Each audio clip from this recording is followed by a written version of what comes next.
Olá! Hoje a gente vai fazer uma jornada bem interessante pela filosofia de São Tomás de Aquino para entender uma coisa essencial: como é que a nossa alma opera.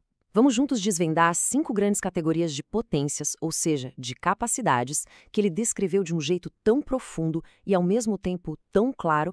Bom, vamos lá. A grande questão que guiava São Tomás de Aquino era fascinante. Pensa bem, se a alma é uma coisa única, uma só, como é que ela consegue fazer tantas coisas diferentes ao mesmo tempo? É a pergunta que a gente vai responder ao longo da nossa conversa. E para isso, nosso caminho vai ser bem organizado. Primeiro, a gente vai entender a diferença entre a essência da alma e as potências dela. Depois, vamos explorar cada um desses 5 gêneros de potência subindo, sabe? Numa espécie de escada de complexidade. E no final, a gente junta tudo para ver a ordem e o propósito por trás disso tudo. Então, vamos começar pela base, pelo fundamento de tudo. Antes de sair listando as potências, a gente precisa entender o que exatamente São Tomás de Aquino queria dizer com a palavra potência quando ele falava da alma. A grande sacada aqui é a seguinte: a essência da alma e as suas potências não são a mesma coisa. A essência é aquilo que a alma é, na sua natureza mais profunda. Já as potências são as ferramentas, as capacidades que a alma usa para agir. É como se a essência fosse o ser e a potência o fazer. E essa frase mostra a precisão do pensamento dele. A alma tem potências, mas ela não se resume a elas.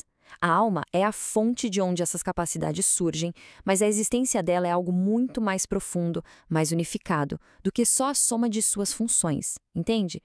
Agora sim, vamos para o primeiro e mais básico gênero de potência da alma.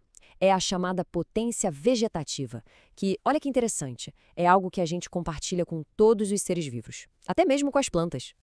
A característica principal dessa potência é que a ação dela é toda voltada para dentro. O foco de operação dela é o próprio corpo ao qual a alma dá vida. É ela que cuida, digamos assim, da manutenção da vida biológica. E essa potência se manifesta em 3 operações, uma depois da outra. A nutritiva, que conserva o corpo no dia a dia, a aumentativa, que faz o corpo crescer e se desenvolver, e a geratriz, que é considerada a mais perfeita das 3, porque ela vai além do próprio indivíduo. Ela gera uma nova vida, garantindo que a espécie continue. Agora, vamos subir um degrau nessa nossa escada.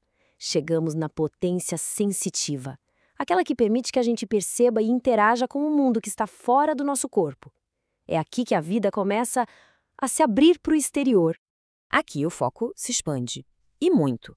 A potência sensitiva não se limita a cuidar do próprio corpo, não.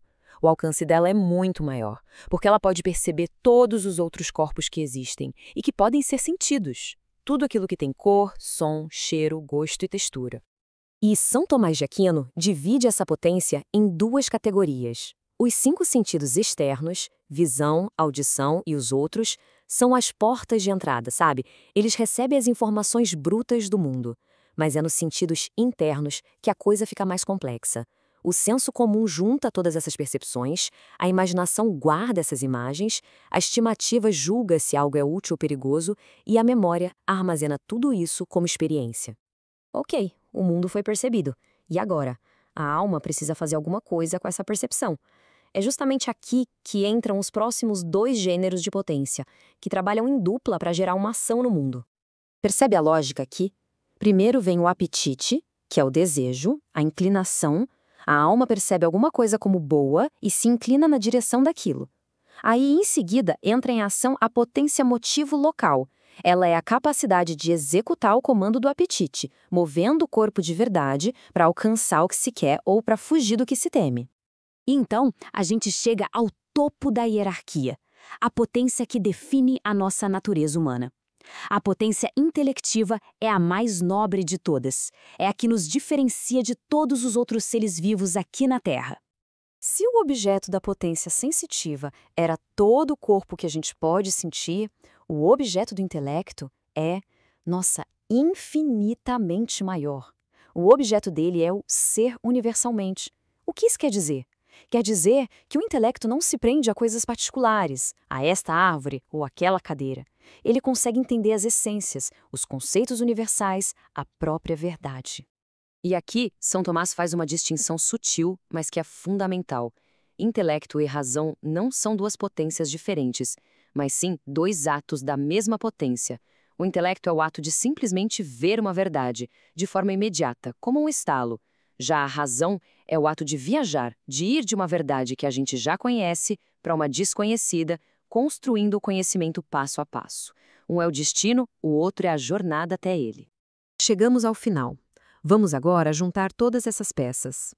A gente viu cada gênero de potência separado, mas a verdadeira beleza do sistema de São Tomás de Aquino está em como tudo isso se encaixa numa uma ordem coerente e cheia de propósito. A estrutura é, de fato, uma escada de perfeição. A potência vegetativa serve como a base, o fundamento da vida. A sensitiva usa essa vida para perceber o mundo. As potências apetitiva e locomotiva usam essa percepção para interagir com o mundo. E, no final das contas, tudo isso serve à potência intelectiva para que ela possa cumprir sua função, compreender a realidade. Então, o ponto central é este. Não é uma coleção de habilidades jogadas ao acaso. É um sistema, uma arquitetura elegantemente ordenada. As potências mais básicas existem para dar suporte às mais elevadas. O corpo serve aos sentidos e os sentidos servem à razão. E tudo isso deixa a gente com uma reflexão final, não é? Se a alma humana é estruturada dessa forma tão intencional, com todas as suas capacidades apontando para a mais alta delas, que é o conhecimento da verdade, o que isso revela sobre quem nós somos e talvez sobre para que existimos? É uma pergunta que ecoa através dos séculos vinda diretamente da mente de São Tomás de Aquino para nossa reflexão.